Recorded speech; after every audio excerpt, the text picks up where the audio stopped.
ভারত পাকিস্তানের দীর্ঘদিনের কূটনৈতিক টানাপোড়েনের খেসারত কি তবে এখন খেলোয়াড়দের দিতে হচ্ছে? সাম্প্রতিক বছরগুলোতে দেখা যাচ্ছে পাকিস্তানি বংশোদ্ভূত ক্রিকেটাররা এমনকি অন্য দেশের নাগরিক হয়েও ভারতীয় ভিসা জটিলতার মুখে পড়েছেন। প্রশ্ন উঠেছে, এটি কি কেবল নিরাপত্তা ও কাগজপত্রের বিষয়, নাকি এর পেছনে কাজ করছে আরো গভীর রাজনৈতিক ও আদর্শিক পক্ষপাত? বিশেষ করে মুসলিম ও পাকিস্তান বংশোদ্ভূত ক্রিকেটারদের ক্ষেত্রেই যখন একই ধরনের জটিলতা বারবার সামনে আসে, তখন স্বাভাবিকভাবেই সন্দেহ জাগে ভারতের বর্তমান হিন্দুত্ববাদী রাজনৈতিক আবহ কি আন্তর্জাতিক খেলাধুলার ক্ষেত্রেও প্রভাব ফেলছে। ক্রিকেট যেখানে সীমান্ত ভাঙার কথা, সেখানে কি ধর্ম ও পরিচয়ের ভিত্তিতে নতুন দেয়াল তোলা হচ্ছে? খেলার মাঠ রাজনীতিমুক্ত থাকবে, এই নীতিই তো আন্তর্জাতিক ক্রিয়ার অন্যতম ভিত্তি। অথচ বাস্তবে দেখা যাচ্ছে রাজনৈতিক বৈরিতা বর্ডার পেরিয়ে ঢুকে পড়েছে ভিসা ডেস্কেও। এতে শুধু একটি বা দুটি দল নয়, পুরো টুর্নামেন্টের ন্যায্যতা ও বিশ্বাসযোগ্যতাই প্রশ্নের মুখে পড়ে। ভারতে অনুষ্ঠেয় আসন্ন টি-20 বিশ্বকাপকে সামনে রেখে বড় ধরনের ভিসা সংকটে পড়েছে যুক্তরাষ্ট্র জাতীয় দল। পাকিস্তানি বংশোদ্ভূত যুক্তরাষ্ট্রের 4 ক্রিকেটারকে এখনো ভারতীয় ভিসা না দেওয়ায় তাদের বিশ্বকাপে অংশগ্রহণ অনিশ্চিত হয়ে পড়েছে।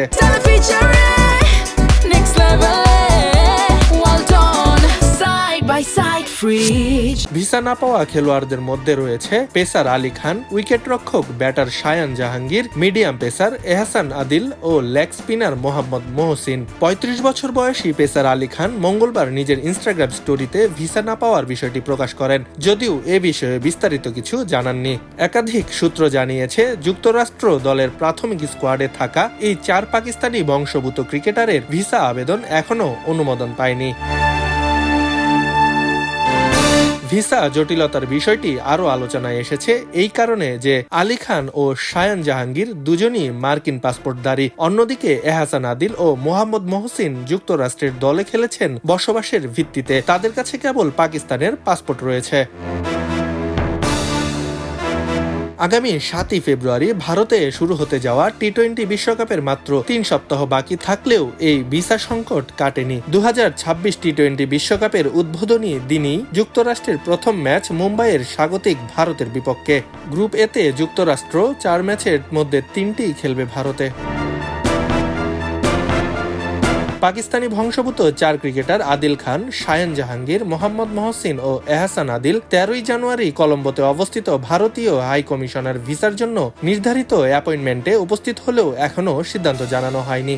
যদিও এ বিষয়ে আইসিসি বা ইউএসএ ক্রিকেটের পক্ষ থেকে এখন পর্যন্ত কোনো আনুষ্ঠানিক প্রতিক্রিয়া পাওয়া যায়নি। তবে জানা গেছে আইসিসি বিষয়টি সমাধানের চেষ্টা করছে। এই ভিসা সংকট শুধু যুক্তরাষ্ট্রের জন্য নয়, বরং প্রথমবারের মতো টি-20 বিশ্বকাপে অংশ নিতে যাওয়া ইতালি, নেদারল্যান্ডস ও জিম্বাবুয়ের মতো দলগুলোকেও প্রভাবিত করতে পারে। এর আগে ইংল্যান্ডের শোয়েব বশির, অস্ট্রেলিয়ার ওসমান খাজা এবং 2023 সালের ওয়ানডে বিশ্বকাপের আগে পাকিস্তান দলও একই অভিজ্ঞতার মুখোমুখি হয়েছিল। বিশ্বকাপ শুরুর আগে এই ভিসা সংকট যুক্তরাষ্ট্র দলের প্রস্তুতিতে বড় ধরনের অনিশ্চয়তা তৈরি করেছে এবং পুরো টুর্নামেন্টের পরিকল্পনাতেও অস্থিরতার ইঙ্গিত দিচ্ছে। আব্দুল্লাহ আল বাকি, কে স্পোর্টস। এলো খবরের কাগজ, নিখাত, নির্ভীক, নিরপেক্ষ।